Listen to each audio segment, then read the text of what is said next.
I just want to say that look, bias, it's not bad, right? I mean, it is, we're at a place where we're saying like, we have to be able to understand that everyone's got bias and we're all in that place where, we're all going to have bias, but we just have to understand that it's not necessarily a bad thing. And so, Hi, and welcome to another episode of the peopleHum interview series. This is your host, Anushka at leadershum. peopleHum is an end-to-end one-view integrated human capital management automation platform, the winner of the 2019 Global Cody Award for HCM that is specifically built for crafted employee experiences and the future of work. We run the peopleHum blog and video channel, which receives more than 400,000 visitors a year, and we also publish several interviews with well-known names globally every month. We have with us today Stacey Gordon. As the Chief Diversity Strategist and founder of Rework Work, Stacey A. Gordon is focused on improving workplace cultures. Her mission is to reduce bias in global talent acquisition and management. To that end, Stacey offers diversity, inclusion, and career-related online courses, which have been viewed more than 1 million times. She was also recognized by Pepperdine University as a top 40 over 40 leader, was a finalist for a Los Angeles leader who spoke out about diversity and inclusion. In her capacity as a highly rated coach and advisor, she is a former member of Forbes Coaching Council, has coached D&I practitioners at the Forum on Workplace Inclusion, and co-hosted 2 seasons of the Inclusionomics podcast with listeners from all over the globe. We're extremely privileged and happy to have someone of her stature today on our interview series. Welcome, Stacey. We're thrilled to be talking to you today. Thank you. I appreciate being asked, to have this discussion, and I'm always happy to talk about unconscious bias and barriers in the workplace. So, anytime I can have that conversation, I'm happy to do it. Thank you very much. The pleasure is absolutely ours. So, diving right deep into the interview, Stacey, can you tell us a little bit about your role as the Chief Diversity Strategist at Rework Work, and also you're the founder of Rework Work. So, how exactly did Rework Work come into being? Yes. So, it's kind of a funny story. It's the company name is Rework Work, and it just came out of the just frustration one day. So I actually, my company used to be called the Gordon Group, and I recruited. That was what we did. We spent a lot of time working with clients, helping them to find great candidates. And what we discovered was that it really was more difficult, to get women hired, to get people of color hired. We had to jump through more hoops. It would take longer.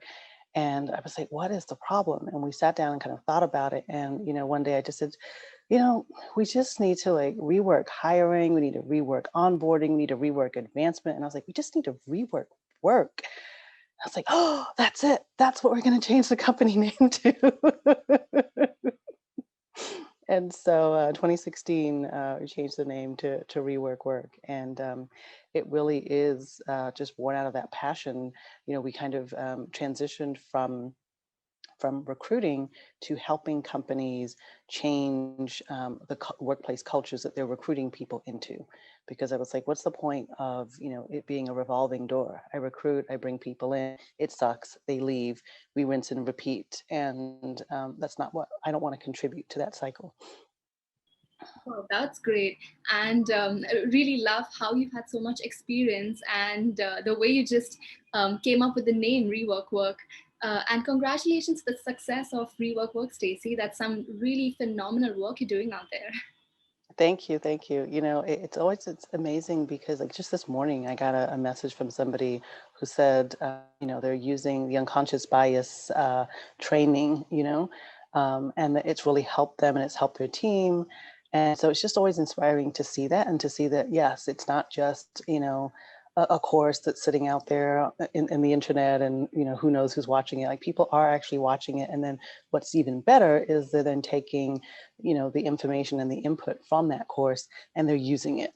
And that's really what we want, right? It's not just to watch it, but then to do something about it. And so that's what I'm really most excited about, is that people are doing things, they're changing their behavior. Absolutely. And I feel really honored to be talking to you because I personally have also done this course. And as you say, it's absolutely essential to implement what you've learned online. And I think this is very imperative for people at every level of the organization, whether it's an employee or a leader. So I think bias really occurs everywhere, and everyone really needs to check that short course out. It's very, very beneficial. Yes, and it's free. It's free for anyone to watch through the end of March. So I'm like, hey, take it now while it's free, because after that, I think it's like $20 or $29. I don't know. Absolutely. So, Stacey, also, as a chief diversity strategist, I'm really compelled to just discuss this with you. People very often do not know, they are biased because it's almost like entirely a subconscious process. So, having said that, biases can also be prevented by changing a certain mindset that restricts open mindedness. So, what would you like to say about that? Yeah, I think, I always say that my job is to change people's beliefs, right? It's to change their behaviors. And once you change your behaviors, you get the opportunity, it starts to change your mindset. And so there's people wonder, like, should you make unconscious bias education mandatory? And there's a train of thought of, well, no, you should let people just opt in. And then if you do that, you're only kind of preaching to the choir, right? To the people who already have bought in. So what about the people that haven't bought in? And I don't even remember who told me this, but a couple of weeks ago, somebody was telling me that they were listening to a leader who said, when we've made the decision to make sure that we are going to be addressing unconscious bias in our workplace, we're either going to change the people or we're going to change the people.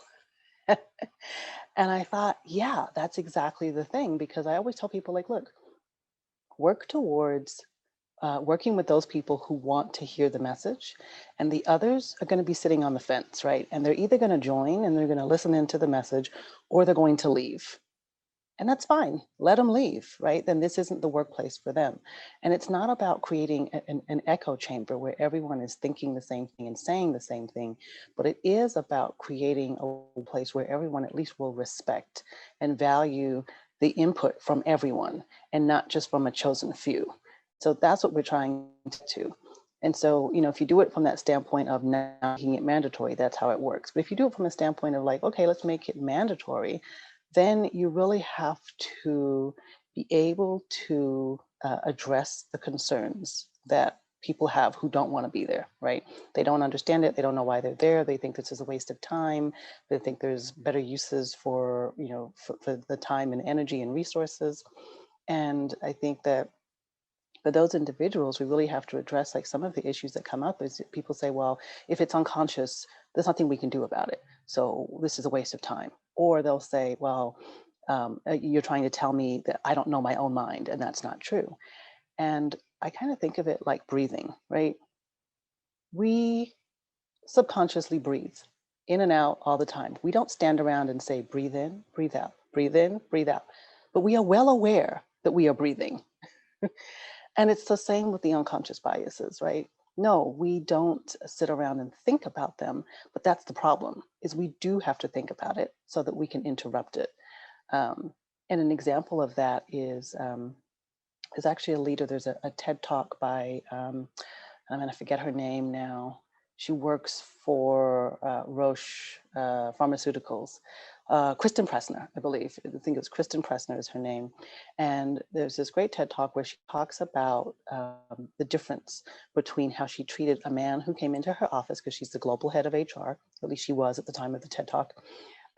And he asked her about his salary and whether or not he was, being properly compensated. And she told him, "Oh, I'll look into it." And then a woman asked her a very similar question, and she said to her, "Oh, I think you're good." And it wasn't till, a couple days later that she goes, "Wait, why did I give two very different reactions to the same question?" Right? So it's understanding that the behaviors, the things that we do, we're not bad people. We're not purposely trying to say, keep people down or discriminate, but we're indoctrinated to do things in a certain way. And we have to get outside of that and realize that we are on that hamster wheel right? It's like the Matrix. When you finally realize, like, oh, wow, this is what we're doing, then you have a choice to either continue to perpetuate the cycle or to do something about it. Absolutely. That was so wonderfully put by you, Stacey. I love the analogy as well as the example. And I can't agree with you more. I think even a really small bias can have mega consequences. So it's really imperative to identify the bias and then choose to work on it. Obviously, eventually, reduce the occurrence of it and eventually break it, right? Yes. Okay, so going on to the next question, as a follow up question, how do you really think that leaders can be more active in practicing diversity and inclusion in workplaces? I think leaders, they first have to buy in, right? Like we have a whole framework at Rework Work, and that framework starts with awareness. So, everyone wants to start with action. They're like, oh, we need to do something. We need to get out and we need to make change. Absolutely, you do. But that's not where you start. You have to first think about what it is that you're going to do, because you've got to think about what you're going to do, why you're doing it, and who you're doing it for, and who it's going to affect. And when you know the answers to those questions, then as leaders, you have to really align yourself to that and create a strategy to fix it, right? So if you as a leader don't believe that there's actually a problem, if you don't believe that you're a person who can fix the problem, and if you don't believe that there's any point in trying to attempt to fix the problem, then we're wasting our time, right? So I think part of it is, as a leader, you first have to be introspective and ask yourself, do I really acknowledge that there's an issue? Because if you don't even acknowledge it, then anything that you do after that is inauthentic, and it's not going to work, because no one follows leaders who are not authentic. Absolutely, absolutely. I can't agree with you more. And it's also really essential for leaders. A lot of people tend to use diversity and inclusion synchronously. I mean, they don't really know the difference between the two. And as Maya Angelou, really puts it, diversity really makes for a rich tapestry, and it's like all the threads of the tapestry are equal in value, like no matter the color. So we need to really just celebrate the differences and accept people like the way they are. Definitely. And I think too, if you look at that analogy and thinking about, diversity and inclusion, it's like you can't have inclusion without diversity, right? You have to be able to include people. And when we say include all, we actually have to mean everyone. And a lot of times when we say, oh yeah, we include everyone, and it's like, do you though? Have you really thought about, mental ability, physical ability, gender, race? Are you one of those people who are still frustrated at the use of different pronouns, right? So like these are the different things that we have to be thinking about. And when we say all, do we really mean all? Because if you don't, you will never get to a place of inclusion. And then, further along, what you want to get to is a place of, creating a culture where people belong. And that'll never happen if you can't do the first couple of steps. Absolutely. And as this other course that I did on LinkedIn, diversity, inclusion, and it's also about belonging. You need to help employees connect with the workplace and with fellow employees to actually get their best, be productive at work and get their best output out there. So completely agree with you on that. And there's also a famous quote that goes, diversity is being invited to the party and inclusion is being asked to dance. So I think that is Yes, Brene Myers, who's at Netflix now, she coined that phrase, and I think she's trademarked it too. So, right. and Really, she's actually part of that.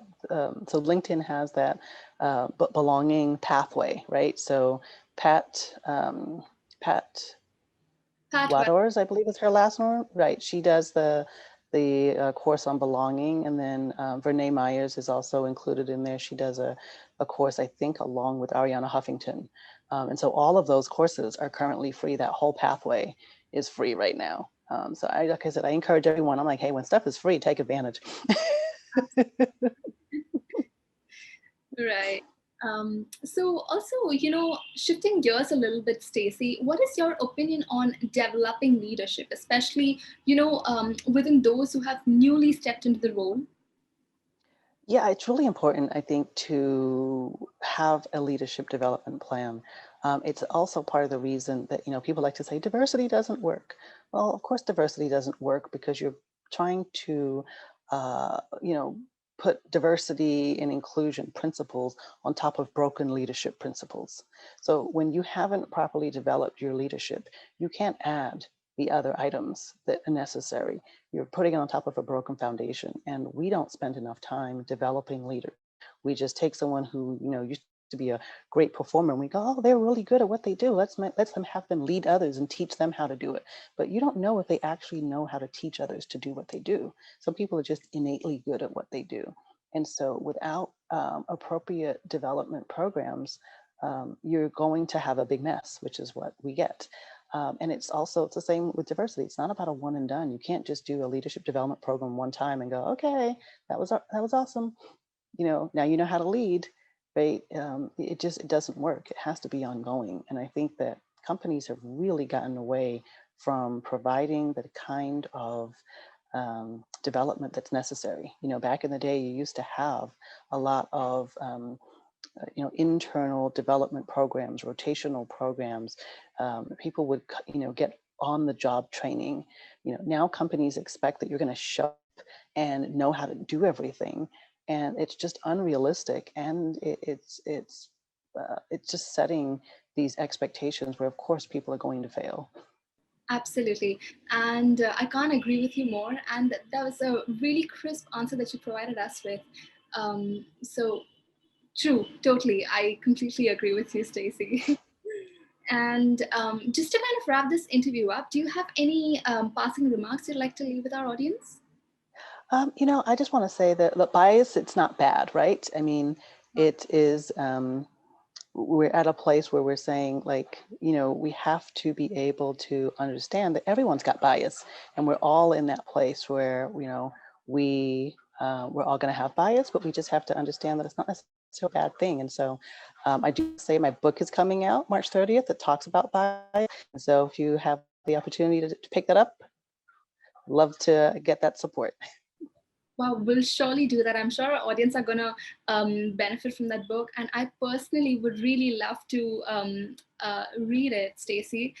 Thank you so much for that last bit of part positivity, and completely agree with you on bias is not necessarily bad.